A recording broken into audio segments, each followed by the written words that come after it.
अच्छा student, class 7 question number 8 हम solve करते हैं 3B का, जिसमें हमें दिया गया है कि एक एयर कंडीशनर है जिसकी सोल्ड प्राइस है $700 की, और क्या करना है कि उस पर डिस्काउंट दिया गया था 12.5% का। अब हमने उसकी मार्केट प्राइस पता करनी है, यानी मार्क प्राइस हमने पता करनी है। सो हम पहले अपनी आउटलाइन बना लेते हैं क्वेश्चन की। वो ये कि हमें जो कुछ पता है, हमें पता है सेल प्राइस का, वो है $700, और हमें पता है डिस्काउंट का,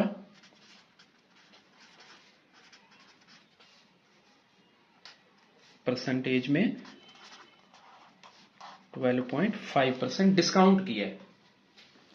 अब देखें, इस प्राइस पे तो हमने सेल कर दी, और सेल कर दी तो उस पे डिस्काउंट जो है, जाहिर है डिस्काउंट तो हमने, इसकी मार्क प्राइस ऊपर होगी ना, तभी तो हमने डिस्काउंट करके इस रेट पे इसे सेल किया है।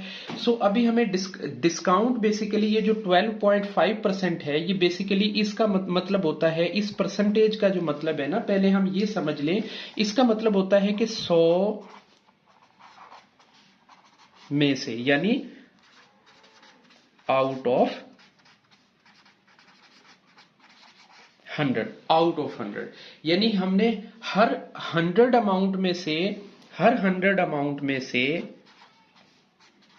12.5 जो है डॉलर हमने छोड़े हैं। अगर हम अपनी एक एक अगर हम अपनी सेल प्राइस को आइडियल बना लेते हैं कि अगर 100 जो अमाउंट है उसमें से हमने हर एक में से माइनस किए, तो हमारे पास बेसिकली ये जो 100 है, अगर हम सिर्फ इसी को एक प्राइस अपनी मान लेते हैं कि फर्ज कर लें हमारा जो वो एयर कंडीशनर है उसकी जो प्राइस है वो ₹100 की, $100 की है, और उसमें से हमने 12.5% लेस कर दिए। सो हमारी जो प्राइस निकली है, डिस्काउंटेड परसेंटेज निकली है, वो निकली है 12 में से 100 माइनस 12.5, देन ये रह गई 87.5%। मतलब हमने अगर ओवरऑल बात करेंगे तो परसेंटेज आ जाएगी, अगर हम सिर्फ इसी की हद तक रह के बात करेंगे तो 87.5 ये अमाउंट हमारी रह गई है। सो इसका मतलब ये है कि हमने जिस चीज को सेल किया उस पे जब हमने डिस्काउंट दे दिया, तो बेसिकली हमारे पास बैलेंस अमाउंट जो है वो ये रह गई थी कि 87.5% की। अब हम क्या करते हैं कि हमें फाइंड करना है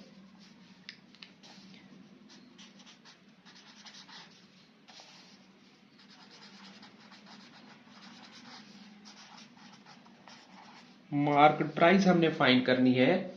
मार्केट प्राइस फाइंड करने के लिए हम यूं करते हैं,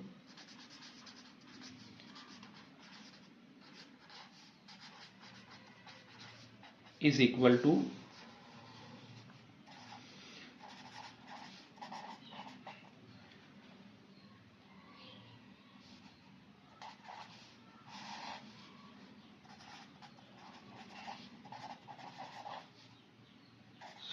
डिस्काउंटेड परसेंटेज। सो हमारी जो सेल प्राइस है वो है भाई 700, और जो हमारी परसेंटेज ये रही। अच्छा, अब हम इसे सॉल्व कर लेते हैं। वो कैसे करेंगे? वो हम यूं करेंगे कि 700 बाई 87.5 मल्टीपल 100। मैंने सिर्फ इस परसेंटेज को उठा के और ऊपर कर दिया है। इसको जैसे हम फ्रैक्शन करते हैं ना, जैसे हम 12% था तो 12% को हम कैसे लिखते थे? 12/100 यूं लिखते थे। अब चूंकि 87 ऑलरेडी नीचे है तो हमने उसे उठा के ऊपर शिफ्ट कर दिया, यानी कि हमने 100 ऊपर कर दिया। अब हम इसे जब हम डिवाइड करेंगे तो हमारे पास आ जाएगा 70 नहीं,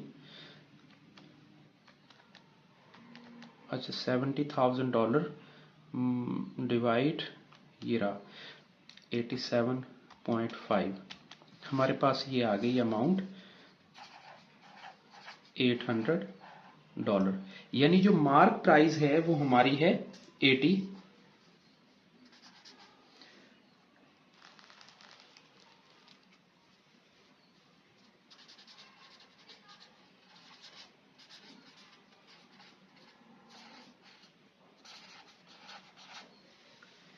इट मीन्स कि जब हम किसी चीज के ऊपर यानी एयर कंडीशन पे टैग हम लगाएंगे 800 का और हम उस पर 12.5% डिस्काउंट देंगे तो वो हमारी सेल होगी $700 की। अच्छा, ये तो हमारा हो गया पार्ट। अच्छा, इसका जो नेक्स्ट पार्ट है वो है find a 10% discount of given on mark price. यानी आपने सिर्फ इस बात को समझना है। अब वो बेसिकली हमसे क्लैरिफिकेशन चाह रहा है जो मैं आपको बता दूं कि ये जो मार्क प्राइस है,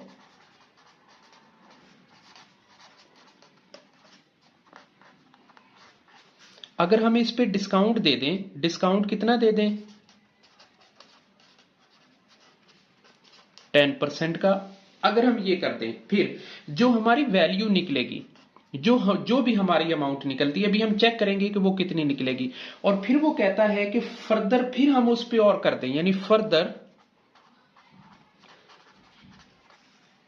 डिस्काउंट हम उस पे 2.5% मजीद कर दें, तो क्या हमारी जो सेल है, ये जो हमारी सेल हमने की थी 700 की, क्या इसके बराबर आएगी? यानी यहां पे भी देखें हमारी है 12%। आप यूं समझ लें कि यहां पे हम 12.5% दे रहे हैं डिस्काउंट, और वो चीज हमारी सेल होती है कितने में? 700 में। एयर कंडीशन सेल हो रहा है 700 में। अब हमसे क्वेश्चन ये कर रहा है कि अगर हम 10% डिस्काउंट दे दें एक दफा और फिर हम कर दें 2.5% डिस्काउंट, फिर तो क्या फिर भी हमारी यही चीज जो है वो $700 में सेल होगी?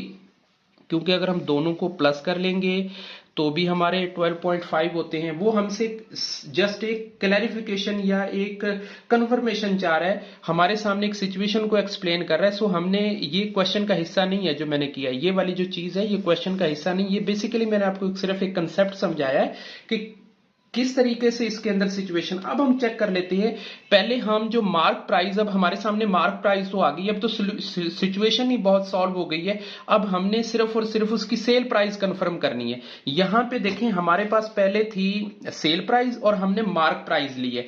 अब हमारे पास मार्क प्राइस मौजूद है और वो क्या है? वो हमारे पास है 800। अब 800 से हमने डिस्काउंट देना है 10% का, और हमने ये चेक करना है कि फिर अगर हम उस पर 2.5% डिस्काउंट और देते हैं, यानी 2.5% डिस्काउंट और दे दिया, तो क्या वो 700 के बराबर हमारा आंसर आएगा या नहीं? अब देखें, हम ये कर लेते हैं, मार्क वो है $800, और अब आ जाएं डिस्काउंट वो है 10%, देन हो गया, यानी 100 में से 10 जाते हैं तो ये रह गया हमारे पास 90/100। ये वैल्यू हमारे पास रह गई 90/100 की। अब हमने क्या करना है? अब हमने फाइंड करना है सेल प्राइस।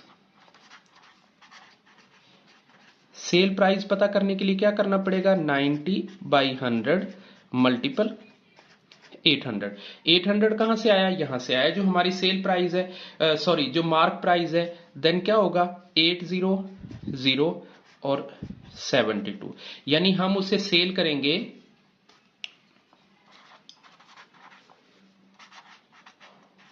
Sale price. अच्छा, अब आप नोट करें कि अगर हम 12.5% अगर डिस्काउंट दे रहे थे तो हमारा आंसर निकल रहा था, यानी हम उससे सेल कर रहे थे एयर कंडीशन को 700 पे। अब जब हमने उस पे डिस्काउंट दे दिया 10% का तो हमारा वो सेल हुआ 720 का, यानी अभी हमारी प्राइस, ये प्राइस ज्यादा है सेल होने वाली और ये प्राइस हमारी कम है। अब वो कहता है कि फर्दर अगर इस पे 2.5% और डिस्काउंट मिल जाता है, फर्दर डिस्काउंट कितना? 2.5, तो क्या फिर ये जो वैल्यू है कम होकर क्या 700 के बराबर आ जाएगी? तो उसके लिए हमें क्या करना है? अब चूंकि फर्दर डिस्काउंट है, सिंपल हम इसे कर लेते हैं 2.5/100 720। वही सेम जो चीज मैंने यहां पे नोट की है, सेम वही चीज यहां पे आई है। अब ये क्या हो गया? ये हमारा निकल आएगा, आप यूं कर लें कैलकुलेटर से, जब आप इसे सॉल्व करेंगे तो 2.5 मल्टीपल 72 और डिवाइड हम करेंगे 10 से, तो ये आगे 18, ये बन गया 18 रुपीज। अच्छा, अब आप नोट करें कि अगर हम किसी चीज को, अब एक कंडीशन ये हो गई कि अगर हमने उस पर 12% डिस्काउंट दे दिया तो हमारी वैल्यू निकली थी 700 सेल की। और दूसरी साइड पे क्या है, अगर हम 10% दे रहे थे तो हमारी सेल वैल्यू निकली थी 720 की। और मजीद अगर हम 2.5% डिस्काउंट दे रहे थे तो हमारी वैल्यू निकली है 18 की। तो क्या ऐसा हो सकता है कि चूंकि ये और कम हुई है तो हम अभी चेक कर लेते हैं कि क्या ये इसके बराबर है? तो ये हरगिज भी बराबर नहीं होगी, क्योंकि 700 इज इक्वल टू 700 नहीं हो रहा। सो ये जो क्वेश्चन हमारा एंड पे ये लिखा हुआ है से शो योर वर्किंग क्लियरली, तो ये हमारा सारी जो वर्क लाइन है ये क्लियर हो गई है यहाँ पे कि ये आंसर इसका बराबर बराबर, यानी दोनों चीजें सेल नहीं हो रही हैं 700 की। अच्छा स्टूडेंट्स, क्वेश्चन नंबर 9 हमारे सामने है। Farhan ordered plate of seafood fried rice of the restaurant which offer 25% discount.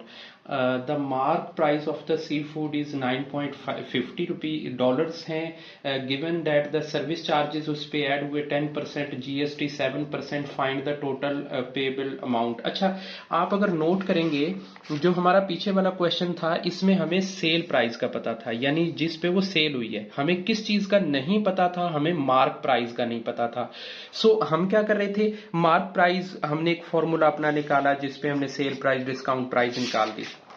अब यहां पे क्या है, यहां पे हमें मार्क प्राइस का पता है। हमने सेल का मतलब ये कि हमने कितने पैसे अदा किए, फरहान ने कितने पैसे अदा किए इस रेस्टोरेंट में सी फूड के लिए, तो वो हमने पता करना है। सो बहुत सिंपल है। सबसे पहले हम ये पता करते हैं कि जो डिस्काउंट के बाद उसकी अमाउंट कितनी रह जाती, यानी 9.5 डॉलर की तो वो सी फूड थी जिसके ऊपर 25% उसे डिस्काउंट मिल गया, यानी ईच आउट ऑफ 100 में से 25 उसे डिस्काउंट मिल गया। सो अब हम उसकी अमाउंट पता करते हैं। सो अमाउंट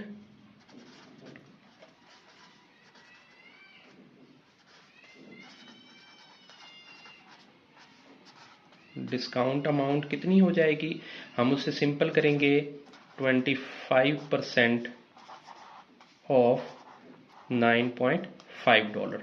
अब हम क्या करेंगे कि 25% को मैंने यहां नीचे लिख लिया और ऑफ को मैंने मल्टीपल कर दिया 9.5 से। अब हम करते हैं, पहले हम 9.5 को मल्टीपल करते हैं 25 से। तो स्टूडेंट्स ये हमारे सामने आ गया 237.5 बाई 100। अब अगर हम इसे 100 डिवाइड कर देते हैं तो देखें 2 डिजिट हमारा यहाँ पे चला जाएगा, तो ये हमारा डिस्काउंट है।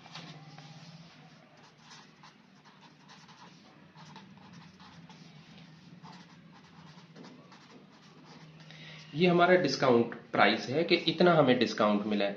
इसका मतलब ये हो गया कि अगर 9.5 डॉलर की फरहान वो डिश खरीदेगा और इतना उस पे डिस्काउंट हो जाएगा तो कितनी पेमेंट उसने पे की। बेसिकली अब हम अमाउंट, पेएबल अमाउंट निकाल लेते हैं।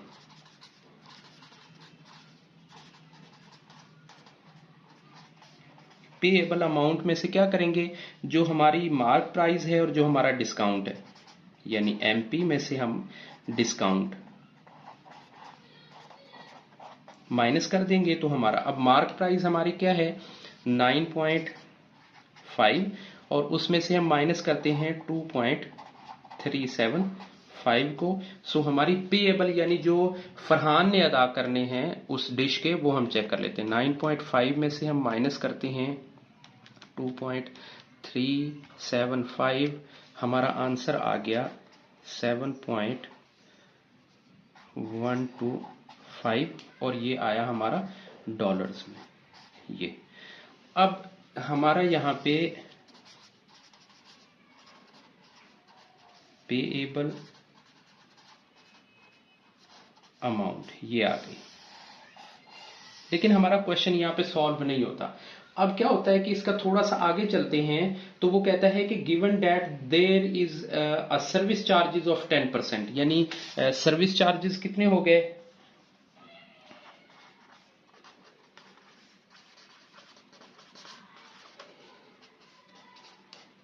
10%। और जीएसटी कितना हो गया, वो है 7%। 7%। अच्छा, ये उसने पे किया है, यानी ये डिस्काउंट के बाद ये जो अमाउंट थी इसके ऊपर पे किया। अब आप यूं समझ लें, एक तरीका ये भी हो सकता है कि हम ये जो टोटल जो दोनों अमाउंट है, ये चूंकि परसेंटेज में, ये भी परसेंटेज में, ये भी परसेंटेज में, हम इनको टोटल परसेंटेज हम लगा लेते हैं कि इन दोनों को हम चार्जेस लगा लेते हैं कि ये कितने बनते हैं। सो टोटल चार्जेस हम बना लेते हैं इन परसेंटेज। वो कितने हो गए, 10 + 7 = 17% बना लिया। मतलब अपनी आसानी के लिए हमने 17% बना लिया। अब ये किस अमाउंट पे हुए हैं, अब हम पता कर लेते हैं कि वो अमाउंट कितनी बनती है। सो अब हम निकालते हैं अमाउंट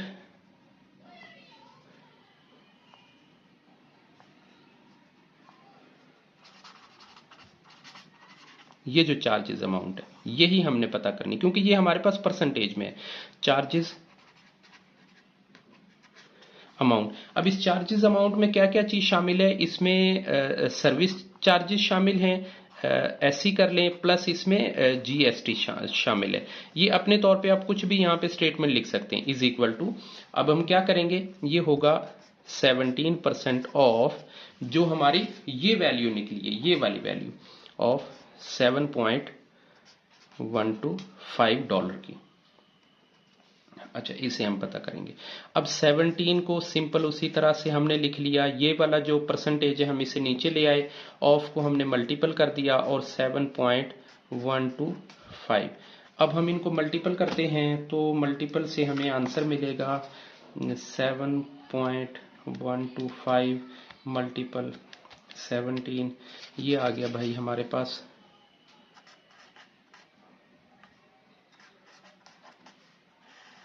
बाई 100। अच्छा, अब क्या करना है कि इसे और मजीद शॉर्ट करते हैं। अब चूंकि नीचे हमारे पास डेसिमल में ये 100 की क्वांटिटी है, ये जो 2 जीरो हैं हम इस आशारिया को यहां से 2 डिजिट मूव कर लेते हैं, यानी हमारा ये आ गया 125। ये हो गई अमाउंट ऑफ सर्विस एंड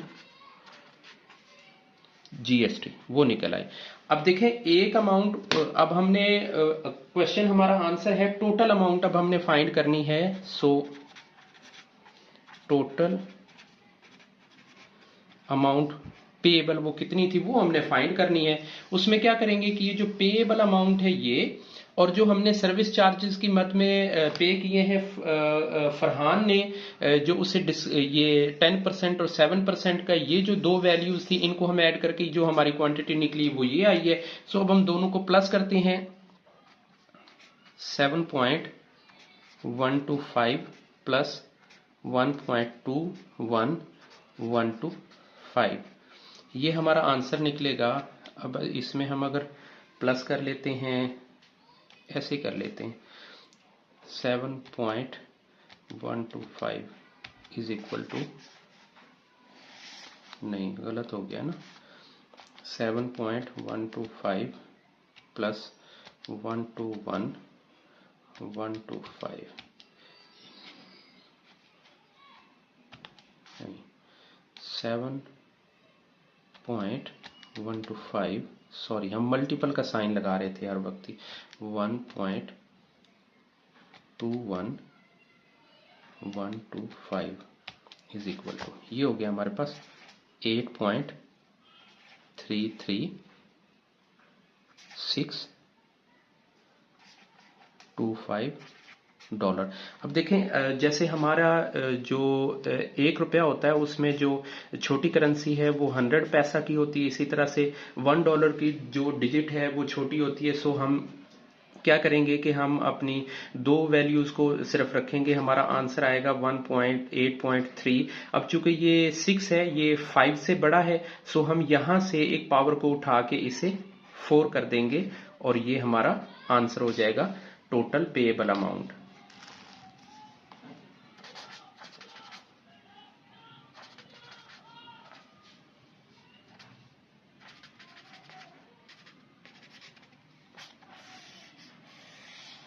ये हो गया।